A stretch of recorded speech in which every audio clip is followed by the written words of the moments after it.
नेपाल की वर्तमान परिस्थिति पर बोले बंगाल कांग्रेस के प्रवक्ता, यह सब गलत नीतियों का प्रमाण, दूसरे राष्ट्रों को सबक लेने की जरूरत। मिथ्याचार एवं भ्रष्टाचार একসঙ্গে মিথ্যাচার, এই স্বৈরাচার নেপালের উদ্ভূত পরিস্থিতি প্রমাণ করছে যে সারা বিশ্বের ইতিহাসে এই একই ঘটনার মধ্যে দিয়ে শেষ হয়। সেটা বাংলাদেশ হতে পারে, সেটা নেপাল হতে পারে।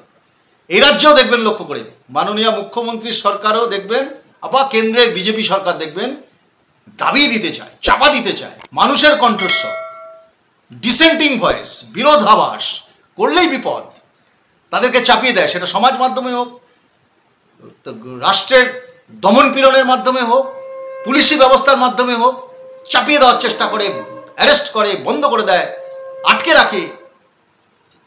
এটা হচ্ছে স্বৈরাচারী সরকারের লক্ষণ। রাজ্যেও তাই, কেন্দ্রেও তাই। এই স্বৈরাচারী সরকাররা কিন্তু তাদের শিক্ষা গ্রহণ করুক।